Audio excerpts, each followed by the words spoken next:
हमारे पास दो चीजें हैं, एक है छोटे एल वाला लिटरेचर, दूसरा है बड़े एल वाला लिटरेचर। डिफिनेशंस आप लोगों को कहीं भी मिलेंगे, आप लोग अभी गूगल में जाए, बुक में कहीं और कहीं और कहीं और। ये है क्या? ओवरऑल जब आप बात करते हैं ना रिटन चीज की, आप लोगों के पास एक रिटन चीज है, आपने कोई चीज लिखी है, ठीक है, आप लोगों ने कोई रिसर्च किया है, आपने कोई जर्नल या आर्टिकल या ऐसे या शॉर्ट स्टोरी या गजल या पोएम वगैरह वगैरह ये सारी चीजें लिखी है। क्या है? रिटन है। हम लोग कहते हैं कि ये इस्लामिक लिटरेचर है, सही है, ये साइंटिफिक है, ये किसी और चीज के साथ रिलेट करता है वगैरह वगैरह वगैरह वगैरह, या रिलीजियस है, वो क्रिश्चियनिटी के बारे में हो, हिंदुइज्म हो, बुद्धिज्म हो, सियोनिज्म हो, ठीक है, जो भी रिलीजन है आप उसके बारे में इसके साथ रिलेट करते हैं। तो जब आप आम तौर पे लिटरेचर की बात करते हैं वो छोटे एल से स्टार्ट होगा, ठीक है ना अजमान साहब? लेकिन जब आप स्पेसिफिक लिटरेचर की बात करेंगे वो फिर किस एल से स्टार्ट होगा? कैपिटल एल से स्टार्ट होगा। अब रिटन फॉर्म में हमें दोनों मिले। रिटन फॉर्म में आपने ये भी लिखा कि आपने कोई रिसर्च किया है, आप लोगों का सब्जेक्ट है कंप्यूटर साइंस, आपने कोई टॉपिक, बहुत सारे टॉपिक्स होंगे ना बुक में आपके, ये हार्डवेयर है, ये सॉफ्टवेयर है, ये टिपोलॉजी है, ये वो है, ये टॉपिक्स है। इसमें कोई नए चीज पे आपने रिसर्च करना होता है, उसको जितने भी टीम बैठेगी वो आपसे क्वेश्चंस पूछेंगे, आप उसको फिर डिफेंड करेंगे, आंसर देंगे, तो आपका रिसर्च हो गया, ठीक है। जिसे हम रिसर्च पेपर वगैरह कहते हैं। बड़े बड़े टॉपिक्स पे, ज्यादा टॉपिक्स पे लोग ये करते हैं, तो वो एक अलग चीज है, उसका हमने इधर उसको डाल दिया। अब हम इस चीज को स्पेसिफिकली दो चीजों के साथ रिलेट करते हैं। एक तो हमारे पास हो गया जनाब रिटन, और एक हम फीलिंग्स की बात करते हैं। ओवरऑल लिटरेचर में फीलिंग्स की बात होती है। हमारे पास साइंटिफिक लिटरेचर होता है लेकिन वो रिटन फॉर्म में है और उसके बारे में लोगों ने रिसर्च किया है, लोग उसके बारे में लिख चुके हैं। अब शहरियार ये एक लड़का है, ठीक है, और आप एक राइटर है। राइटर तो जानते हैं ना, लिखवाल। आपने इस पे कोई पोएम, ऐसे, रिसर्च, ये चीजें कर दी। ये बंदा किसी काम का बंदा है, आम बंदा है, लेकिन इसमें ऐसी बातें हैं जो दूसरे लोगों में नहीं है। तो आपने इस पे कोई चीज लिखा, लोगों को पसंद आया, तो आप इस दुनिया में कोई नया आइडिया लेके आए हैं। A new idea you have introduced to the world and the people. सही कह रहा हूं? आप समझ गए? मैं उमर के बारे में कोई चीज लिख रहा हूं। उमर को आप लोगों से के अलावा, स्कूल के फ्रेंड्स के अलावा दूसरे लोग जानते हैं। इसमें ऐसी एक खूबी होगी जो आप लोगों को भी नहीं पता होगा, इसमें होगी। फॉर एग्जाम्पल ये टर्की है, एग्जाम्पल है, एग्जाम्पल नहीं, हकीकत है। इसको हम अंग्रेजी में रोमांटिक कहते हैं, आप लोगों की जुबान में, लोंडे लपाड़ों की जुबान में वो कहते हैं। इस पे मैंने रिसर्च की, इसके बाद साथ में बैठा, इन्होंने मुझे दावत दी, मैंने इससे चाय पिए, हमने खाना खाया, हमने एक हफ्ता कुछ दिन एक दूसरे के साथ स्पेंड किए। फिर मुझे लगा कि यार ये बंदा, इसमें ये जो क्वालिटी है ना, बुरी अच्छी का हम बात नहीं कर रहे हैं, ऐसी क्वालिटी जो दूसरे लोगों में नहीं है, तो वो दुनिया के सामने आ गई। दुनिया को कोई नया चीज समझने सीखने को मिला, उसे हम क्या कहते हैं? लिटरेचर कहते हैं। वो चीजें दुनिया में मौजूद होती है, लोगों के सामने पब्लिश नहीं होती। अब मेरे जेब में, इधर जेब है, इधर इस जेब में शायद कुछ हो, इस जेब में शायद कुछ हो, दुनिया को वो चीजें दिखाई नहीं दे रही, मौजूद है दुनिया में। अब मैं उसे एक्सप्रेस करता हूं किसी तरीके से, तो लोग उसे फिर देखेंगे, लोग उसके बारे में सोचना शुरू कर देंगे। चलो जी, हमारे पास एक कंसेप्ट है। क्या है हमारे पास? ये दिखाई देता है? हमारे पास ब्यूटी का एक कंसेप्ट है। अब्दुल्ला, आप मुझे ये बताएं कि आप खाइस्त के बारे में, ब्यूटी या खूबसूरती के बारे में अभी से पहले नहीं सुन चुके हैं, ठीक है? आज से पहले नहीं सुन चुके हैं। हम पूरा जमाना इस पे बात कर रहे हैं। ये लड़की खूबसूरत है, वो लड़की खूबसूरत है, ये लड़का हाय अल्लाह कैसा है दीवाना, वो लड़का पागल है, वो लड़की बहुत याद आती है। ये सारे चीजें हैं। हम इधर उधर ये सब कुछ बकवास कर रहे हैं। आपके जहन में कुछ होगा? चलो, इट्स अ कॉमन थिंग, ये तो ये जानता है। हम अगर ये बात करें कि निहिलिज्म किसे कहते हैं, ठीक है, क्लासिसिज्म किसे कहते हैं? निहिलिज्म का नाम सुना है आपने? मैं इधर लिखता हूं, या स्टोइसिज्म दे। हाँ, इट्स अ गुड पॉइंट। किसने कहा? आपने, उमर ने कहा। ये चीजें हम नहीं सुन चुके हैं ना? तो हम इस पे बात कर रहे हैं। खैर, मैं और सलमान बात कर रहे हैं। वो चीज है, ये चीज है, उस फिलोसफर ने ये कहा था, इस फिलोसफर ने ये कहा था, या हम ओडिपस कॉम्प्लेक्स के बारे में बात कर रहे हैं। ओडिपस कॉम्प्लेक्स के बारे में बात कर रहे हैं, ठीक है? आप सुन चुके हैं इससे पहले? Sadiq Shah. So you will think that what the hell is going on, ये बकवास हो क्या रहा है ये क्लास में? सही कह रहा हूं ना? आप लोग मुझे समझ रहे हैं मैं क्या कहना चाहता हूं? हाँ, ये चीज, ये पॉइंट, इस तरह के हजारों पॉइंट। इमेजिज्म एक मूवमेंट है, एक आइडियोलॉजी है। हाँ, सिंबलिज्म, सिंबल से निकला होगा। बाकी इज्म जो है वो ग्रुप ऑफ पीपल को कहते हैं जो एक थॉट रखते हो, एक स्कूल ऑफ थॉट हो, एक चीज को फॉलो करते हो। मंजूर पश्तीन को कौन कौन से लोग, किस दिमाग वाले, किस आइडियोलॉजी वाले लोग उसे फॉलो करेंगे? बच्चा खान को कौन कौन से लोग फॉलो? बच्चा खान का नाम सुना है ना? बच्चा खान का नाम आपने नहीं सुना है? जाओ यहां से, अटक के उस पार, समझ गए? आपने कैद आजम रहमतुल्लाह अलैह का नाम तो सुना होगा? सुना है? हाँ, अल्हम्दुलिल्लाह, वो सुन चुके हैं ना आप? एक आइडियोलॉजी है जी। अब मैं ये नहीं कह रहा कि आइडियोलॉजी है या नहीं है, लेकिन हम सोचते हैं कि आइडियोलॉजी है। पाकिस्तान मुसलमानों के लिए मुल्क, ला इलाहा इल्लल्लाह मुहम्मदुर रसूलुल्लाह सल्लल्लाहु अलैहि वसल्लम, और पाकिस्तान एक नूर है और नूर को जवाल नहीं होता। अभी आप फील कर रहे हैं ना? It was an ideology. और जब इन्होंने इस चीज के बारे में बात की, इस चीज के बारे में बातें हुई, तब हमें पता चला।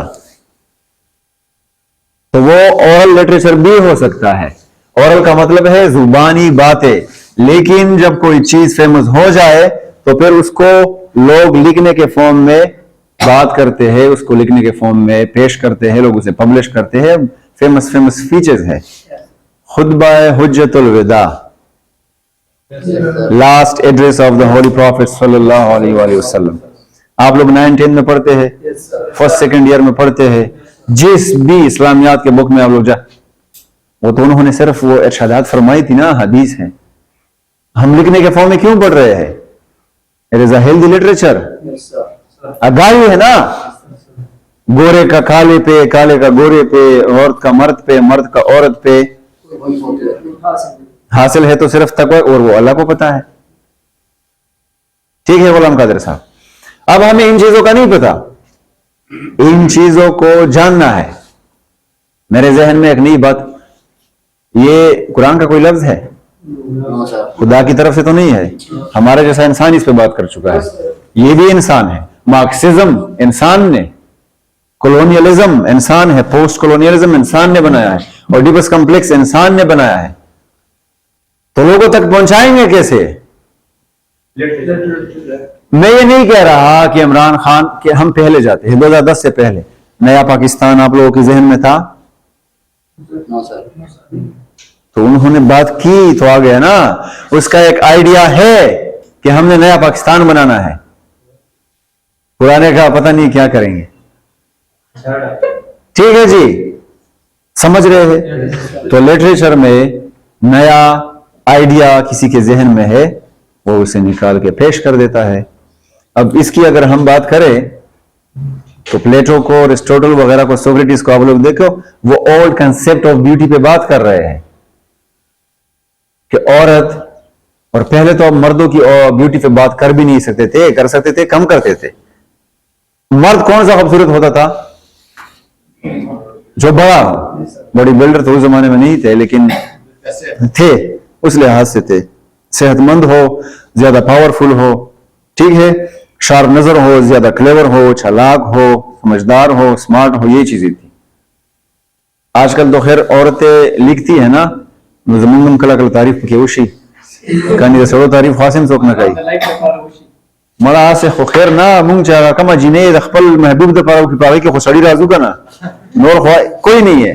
वो तो हम है जो हमेशा लड़कियों के बारे में सोचते हैं और लिखते हैं। appreciated women, females, you know। देखिए जनाब, ओल्ड कंसेप्ट ऑफ ब्यूटी ये है कि औरत वो खूबसूरत होगी जिसकी आंखें बड़ी बड़ी हो, लेकिन ज्यादा बड़ी भी नहीं हो बेंसी की तरह, इंसानों वाली बड़ी आंखें। उसके जो ये जो आईब्रोज है ये लंबे लंबे हो, तीरों की तरह। और आंखों ने, आपने मुझे इस तरह देखा, आपकी आंखों से मुझ पे गोलियां बरसनी चाहिए, अदरवाइज ये आंखें है ही नहीं।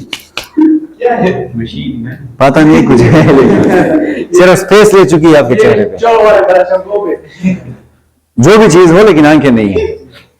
आपके बाल इधर तक हो, लंबे हो, नजमैन क्या हो, आपके नहीं लड़की के लंबे हो, और आपका रंग काला तो बिल्कुल ना हो, गोरा हो, या फिर वो हमारा जो कॉन्सेप्ट है गंधम रंगी हो, बीटश हो तब, और आपकी पेट ना निकली हो, ठीक है। You must be very smart. आपकी हाइट हो जनाब 5.11, फीमेल के लिए कम हो, 5'6" हो, 7" हो, समझ रहे हैं? अब वो कंसेप्ट हमें आया, वो अगर ना लिखता, लोग उसके बारे में ना लिखते, ब्यूटी को हम कैसे अप्रिशिएट करते? हुबैब, आप बहुत ही ज्यादा नेकमल और शरीफ इंसान है, आप बदरंग लड़की से शादी कर सकते हैं?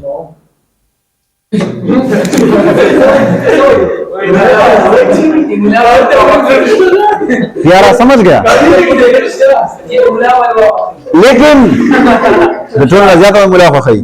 लेकिन बात यह है कि ये जिसको मैंने बदरंग कहा, अगली कहा, वो आइडिया आपके जहन में आया कहां से? क्वेश्चन ये है, पॉइंट ये है कि जब हम कहते हैं कि अगर कोई मेल या फीमेल थोड़ा सा इस तरह हो, डार्क हो, या बिल्कुल इस तरह हो, इसको हम अगली क्यों कहते हैं? देखे जनाबे वाला, खूबसूरती और कलर दो अलग अलग चीजें हैं, बात समझा का ना? तो फिर इस कलर को हम अगलीनेस के साथ क्यों डालते हैं? ये किसने कहा है कि आपके दांत सीधे हैं तो आप अच्छे लगेंगे? अगर किसी के दांत मेरी तरह है, ऊपर नीचे है, वो खूबसूरत दांत नहीं है। किसी ने, इंसान ने कहा होगा ना, अल्लाह ने तो नहीं कहा है। तो जिन्होंने कहा है वो बाढ़ में जाए, मेरा दांत खूबसूरत है। आइडियोलॉजी तो है ना। शमा सही तरह जाए, मास्क का फका, लुकिंग हैंडसम, मास्क का फका। देखे, आप लोगों ने पहले ये पॉइंट किया था कि हर मर्द या लड़का शेव करता था, आजकल लोग शेव क्यों नहीं करते? कंसेप्ट ऑफ ब्यूटी चेंज हो गया। आप लोग लड़कों से लड़कियों से पूछे, वो कहेंगे कि छोटी छोटी दाढ़ी। समझ गए? पहले पहले पहले इस तरह के बाल आप नहीं रख सकते थे, ना आप शेव कर सकते थे। आजकल लोग करते हैं क्योंकि ब्यूटी का कंसेप्ट चेंज हो गया। आप लोग पहले जब कोई पुराना पैंट पहनते थे या कोई बड़ा खुला हुआ, लोग उसे सिंपल और स्टुपिडिटी समझ, आजकल कसदन ऐसा करते हैं और ब्रांड में खरीदते हैं और इधर से पटे भी हुए होते हैं। Thank you young man. समझ गए?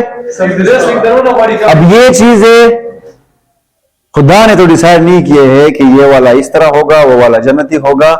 ब्लैक कोट है तो आप जन्नती है, व्हाइट कोट है तो आप जहन्नमी है, और अगर आपका इस तरह का ग्रे कोट है तो आप जन्नत और जहन्नम के बीच में होंगे। इस तरह तो नहीं है ना। तो इसका मतलब ये है कि ये चीजें इंसानी माइंड से निकले हैं। मैं अरिस्टोटल या प्लेटो या सुकरात हूं, मैंने किसी फीमेल को देखा, मुझे अट्रैक्ट कर गई, मैंने डिफाइन कर दिया कि घटे घटे स्तर के होगा दुमरा गुस्सा। मैंने डिफाइन कर दिया कि उसके बाल जो है वो ब्लॉन्डी होने चाहिए, ना काले हो, ना सफेद हो, ना तकसरा हो, बीच में हो। मैंने डिसाइड कर लिया कि लड़का या लड़की इतनी नहीं होनी चाहिए, हाइटेड होनी चाहिए। मुझे अट्रैक्ट कर रही है ना, मैंने कलर भी डिसाइड कर लिया। मैंने नखरों के बारे में कहा। मैं किसी को छेड़ रहा हूं, अल्लाह ना करे, गुलाम कादिर, मैं किसी को, और उन्होंने इस तरह किया, ये चीज मुझे लगी, इधर दिल पे लगी, इसके बारे में मैं फिर शायरी कर रहा हूं। और फिर आप मेरे जहन के अंदर अपने आप को ढूंढ रहे हैं। अब्दुल्ला के साथ, अगर अब्दुल्ला ने मेरी ये पोएम या कोई भी कहानी पढ़ी है फिल्मों में ना, वो फिर लिखते हैं, वो इन्होंने देखी, मेरा आइडिया है, मेरे साथ ऐसा हुआ है, ये बेचारा पता भी नहीं है, 12 किलो शरीर तिरा के कोर्नराउती ने खजाइल दिल में, औरत को इन्होंने देखा भी नहीं है, लड़की को, लेकिन फिल्म को इन्होंने तिरा में या 12 में देखा। छोटा है, 15 का भी नहीं है, दिल पे लगी बात। ये फिर अपनी बीवी से या गर्लफ्रेंड से या जिस भी लड़की को देखेगा, उधर ये चीज उधर से चाहेगा कि इधर इसी तरह नखरा आए।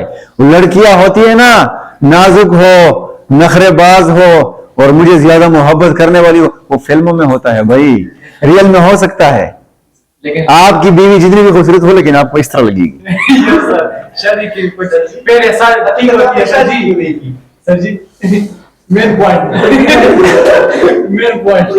सर जी, अपनी अपनी चॉइस का कोई मिला नहीं है और एज भी नहीं है। आई थिंक मुझे 1 साल और इंतजार करना चाहिए, मैं 25 का हो जाऊं फिर कल।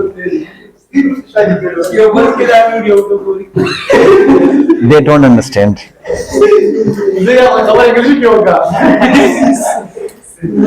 अच्छा जी, are you getting me? Yes sir. आप समझ रहे हैं? लिटरेचर में फिर मसला ना हो भाई हो हसनैन साहब। तो वो आइडिया मेरे जहन में आया, वो नखरे मुझे क्यों चाहिए अपनी बीवी से या किसी भी जिससे मैं मोहब्बत करने लगा हूं, यह मोहब्बत मुझे साला होती क्यों है? ये मोहब्बत किसी को उन लोगों से क्यों नहीं होता जिसे हम अगली डिफाइन कर चुके हैं? अगलीनेस है ही नहीं, बदसूरती है ही नहीं, कोई मेल है या फीमेल है उसके ये 2 दांत इतने बड़े बड़े हैं, इधर तक है, ये हंसा क्योंकि इनके जहन में ये बात है कि वो अगली है, ऐसा है ना। लेकिन वो आइडिया एक इंसान ने इसे दिया है, खुदा ने नहीं दिया है। अगर तो पोएगे डबडुगू तो पूछ ले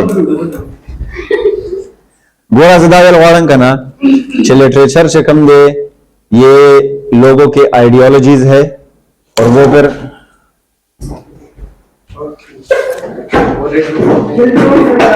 छे नाल था।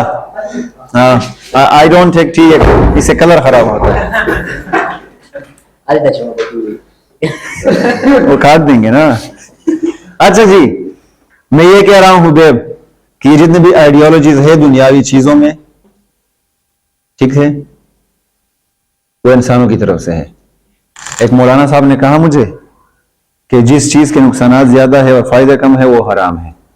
तो मैंने उनसे कहा कि टेलीविजन को, फॉर एग्जाम्पल, टेलीविजन के फायदे बहुत ज्यादा है। उन्होंने कहा कैसे? मैंने कहा उर्दू सीखना, अंग्रेजी सीखना, फैशन के बारे में जानना, न्यूज देखना, ये करना वो करना। सुन रहे हैं ना? उन्होंने कहा नुकसान क्या है? मैंने कहा सिर्फ अल्लाह ने कहा है कि मत देखें, अल्लाह चाहता है कि ना देखें। तो उन्होंने कहा कि इससे बड़ा नुकसान हो सकता है। अल्लाह ने आपसे कहा है कि बस that's it, is the religion. ना महरम को टच करने से बेहतर है कि आपके सर में कील ठोंक के जाए, हदीस है। For example, she is a female, I am a female, इन्होंने मुझे टच किया, मैंने इनको टच, इससे बेहतर है कि क्या करूं? क्योंकि इससे मेरी जिंदगी खराब हो रही है, होगी। फ्यूचर जनरेशंस, मेरे बच्चे, इनके बच्चे, खबर खत्म। शेर बना क्या लिखा? इसमें कोई दो राय नहीं है, ये इस्लाम है। जिन्होंने कलमा नहीं पढ़ा है, थोड़ी उम्र ज़कात दे रहा है पूरी जिंदगी, अच्छा इंसान है, अच्छा इंसान है, अच्छा इंसान है, जन्नत जाएगा? You don't have the passport, कलमा, you don't have the passport. आप जो भी करें आप बाढ़ में जाएंगे। पासपोर्ट नहीं है भाई। सर मुझे अंग्रेजी आती है, मैं ये कर रहा हूं, मैं ये कर रहा हूं, मैं ये कर रहा हूं, अमेरिका जाना है विदाउट पासपोर्ट। अमेरिका आपको नहीं छोड़ रहा तो जन्नत में कैसे छोड़े? ठीक है। तो लिटरेचर से आपके आइडियोलॉजीज आते हैं, समझ गए? रिटन फॉर्म में जब आपके पास कोई चीज हो और उसमें फिर फीलिंग्स हो, इसको हम ये कहते हैं। हम इस पे बात कर रहे हैं क्योंकि हम अंग्रेजी पढ़ रहे हैं। आप लोगों ने जनाबे वाला, आप लोगों ने टेबल ऑफ कंटेक्स्ट में पढ़ा है रिस्पॉन्सिबिलिटीज ऑफ यूथ। देखने की जरूरत नहीं है, मुझे देखे। नौजवानों की जिम्मेदारियां, रिस्पॉन्सिबिलिटीज। अब मैं इस्लाम को भी जहन में रख के, पाकिस्तान के हालात को भी जहन में रख के आप लोगों को समझा रहा हूं। आप लोगों को आपकी रिस्पॉन्सिबिलिटीज दिखा रहा हूं। ये आइडियाज कहाँ है? मेरे जहन में है ना। आप लोगों के लिए लिखा, तब मेरे फीलिंग्स शामिल थे। कुरान टके होने दे, मैंने अपने आप से लिखा है, ये मसले है, ये बातें हैं, इसको हटाओ। क्लास में कोई मसला है तो क्या ऊपर से उसके बारे में कोई फरिश्ता आएगा कि ये गलती है, इसको निकाल दो, या मैं करूंगा ठीक, या हम करेंगे ना मिलके? अगर क्लास में अक्सर स्टूडेंट टीचर को कहते हैं कि सर आप इनके साथ बहुत फ्री हुए हैं, सुना होगा क्लास में, या सर आप इसे मारा करिए तो बहुत फ्री। स्टूडेंट के जहन में ये बात आई, फलसफा है, आइडिया है कि सर में कोई गलती है, नेम में कोई गलती है, स्टूडेंट इसलिए सबक याद नहीं कर रहा है। उन्होंने ये बात शेयर की, ये आपकी फीलिंग्स है। और अगर आप इसको रिटन फॉर्म में लिखते हैं और पाउदा सके रिटन फॉर्म में लिखते हैं, उसमें ग्रामर को देख के आप लिखते हैं, फिर वो क्या बनता है? Responsibilities of youth. अगर मैं इधर सबके गुस्से में कहूं ये वो ये आपकी रिस्पॉन्सिबिलिटी, आपकी, नॉट लिटरेचर। लेकिन फीलिंग्स है, मैंने इसको लिखा, क्या बना? समझ गए? और ये किसी भी हालत में हो सकते हैं, हालात पे हम बात करेंगे। आप लोगों के बुक में है हिज फर्स्ट फ्लाइट। बाज या शाहीन के बारे में है, शॉर्ट स्टोरी है। आपको हिम्मत, मोटिवेशन, दलासा, जवामर्दी, इन चीजों के बारे में बता रहे हैं। आप कहानी में थे? हिज फर्स्ट फ्लाइट नहीं थे? आप थे ना? क्या राइटर ऊपर उसके साथ बैठा था, उसे देख रहा था? आइडियोलॉजी है। लेकिन आप लोग समझ गए ना कि रिस्क लेना है। जो काम कोई और इंसान दुनिया में, तारीख में कर चुका है, वो आप कर सकते हैं। समझ गए? तो आपको मोटिवेशन मिली। उनको पता था कि मेरे भाई बहन, फादर्स, पेरेंट्स वगैरह उड़ रहे हैं, तो उनको क्या मसला है कि वो नहीं डर रहा था, और डर के आगे जी बनो। समझ गए? इसको हम कहते हैं लिटरेचर।